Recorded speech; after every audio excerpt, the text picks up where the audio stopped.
శోభరాజ్ గారు, ఇప్పుడు జరుగుతున్న పరిణామాలు, లడ్డూ గురించి జరుగుతున్న వివాదం గురించి ఏం మాట్లాడతారు మీరు?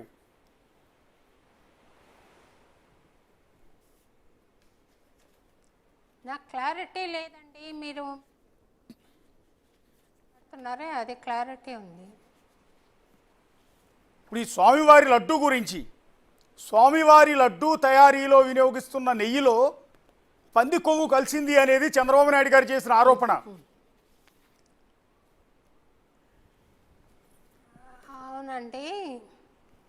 ఇదిగో నేను తిరుపతికి మొన్ననే వెళ్ళొచ్చి లడ్డు తీసుకొచ్చానమాట. ఇది నేను మాట్లాడుతుంటే మళ్ళీ నాకు ఫీడ్బ్యాక్ వస్తుంది.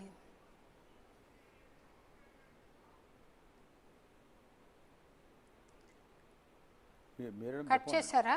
ఓకే, చెప్పండి చెప్పండి అండి శోభరాజ్ గారు, చెప్పండి.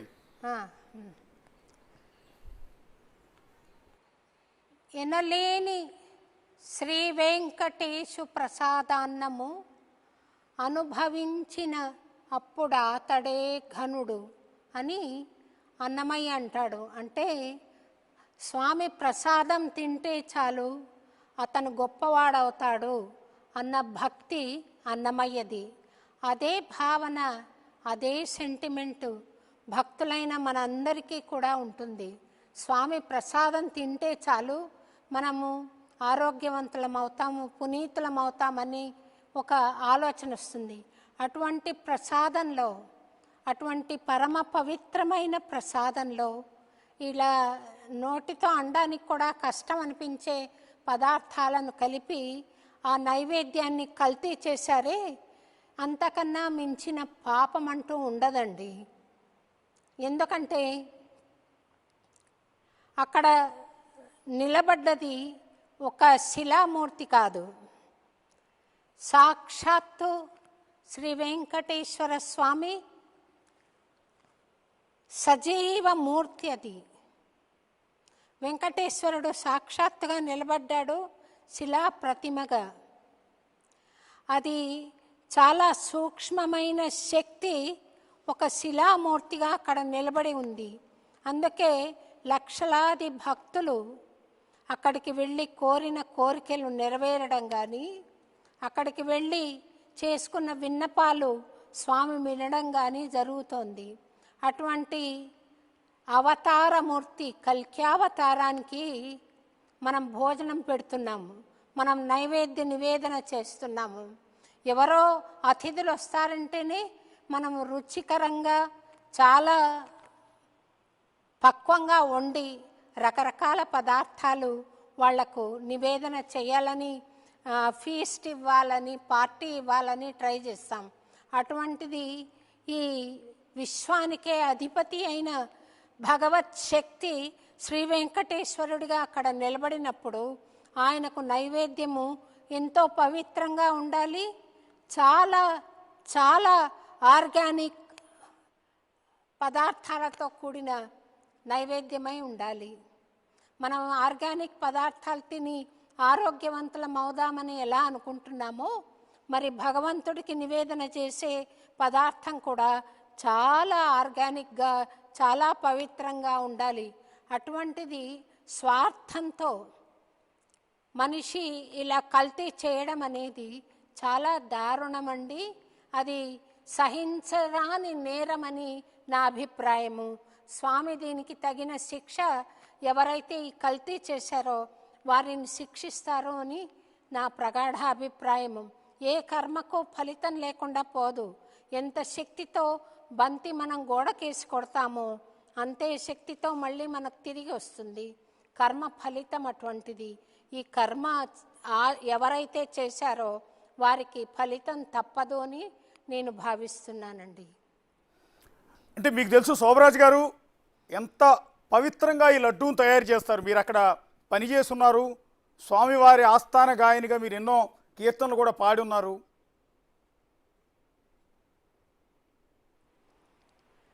నేను అన్నమాచార్య ప్రాజెక్ట్ తొలి కళాకారిణిగా అక్కడ సేవ చేసుకున్నానండి స్వామికి. నాకు బౌన్స్ అవుతోందండి నేను మాట్లాడింది మళ్ళీ. ఓకే, చెప్పండి చెప్పండి శోభరాజ్ ముందే గారు. కట్ చేస్తే బాగుండదు.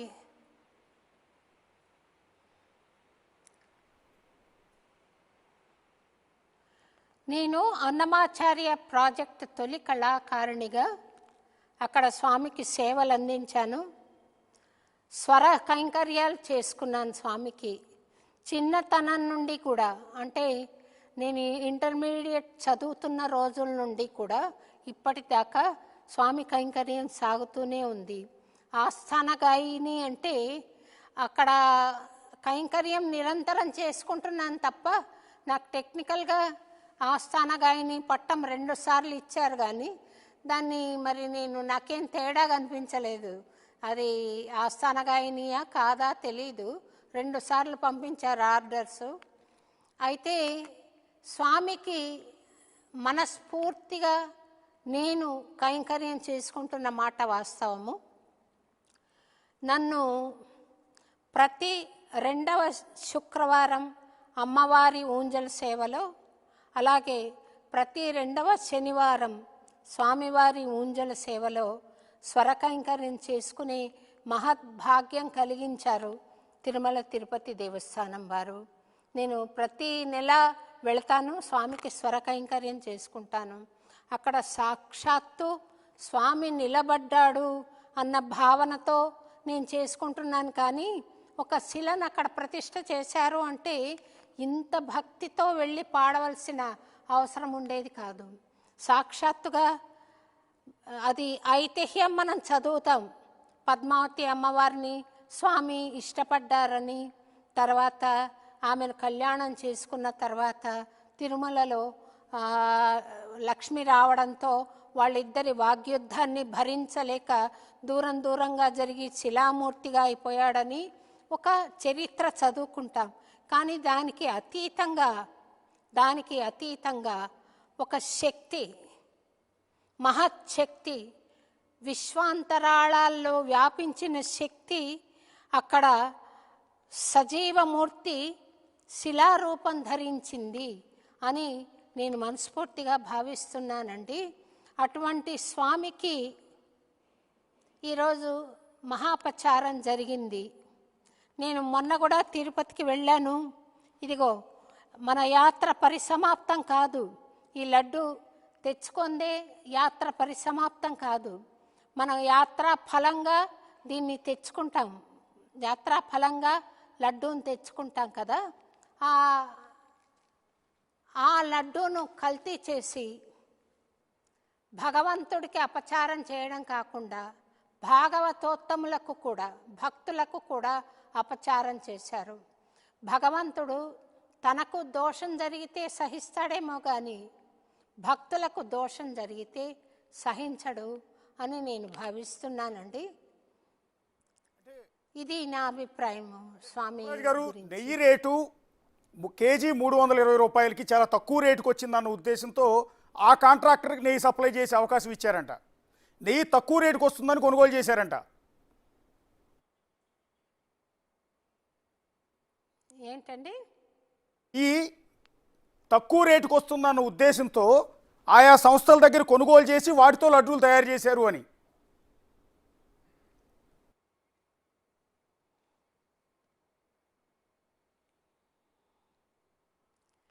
నాకు మీ ప్రశ్న అర్థం కాలేదే.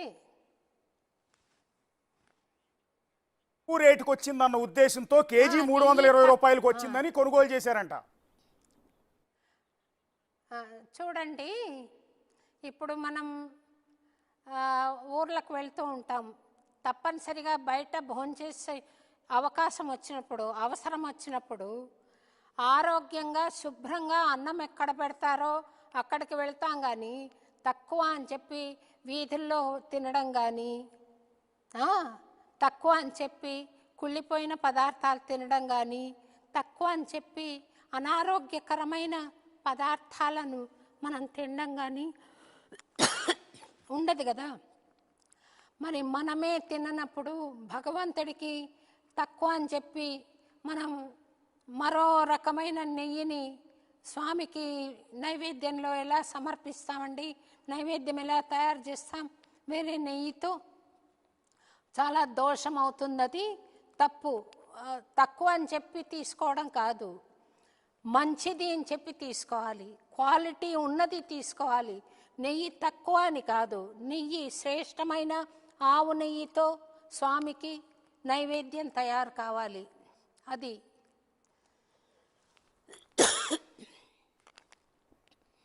ఓకే ఓకే శోభరాజ్ గారు, ఒక్కసారి స్వామి ప్రీతితో, మనము ప్రీతితో చూడండి.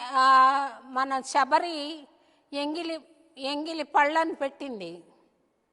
ప్రీతితో ఎంగిలి పళ్ళను ఇస్తే స్వామి స్వీకరించాడు. కానీ ఇది స్వార్థంతో జరిగిన పని. అంటే తక్కువ డబ్బు, తిరుమల తిరుపతి దేవస్థానానికి కోట్ల ఆస్తులు ఉన్నాయి. అవన్నీ ఏం చేస్తున్నారండి? స్వామికి జరగవలసిన సేవకే ముప్పు కలుగుతుంటే, దోషం కలుగుతుంటే ఆ డబ్బు ఎందుకు? ఇంకా మనం తినడానికా, మనం అనుభవించడానికా? కాదు కదా. ప్రేమతో ఏది ఇచ్చినా స్వీకరిస్తాడు. కానీ స్వార్థంతో ఇలా మన కల్తీ చేసి నైవేద్యం పెడితే స్వామి స్వీకరించడు. తన భక్తులు కూడా తిన్నారన్న కోపాన్ని మనసులో తప్పకుండా పెట్టుకుంటాడు. ఆయన మనిషి కాదు, విశ్వాంతరాళంలో వ్యాపించిన శక్తి, ప్రకృతి శక్తి. నా ఉద్దేశంలో మొన్న జరిగిన ప్రళయాలు, మనం కృష్ణమ్మ పొంగింది, ఎంతోమంది ప్రాణాలు కోల్పోయారు. ఇలా ప్రకృతి వైపరీత్యాలు జరగడానికి కూడా కారణము ఇలాంటి దోషాలే అని నేను మనస్ఫూర్తిగా నమ్ముతున్నానండి.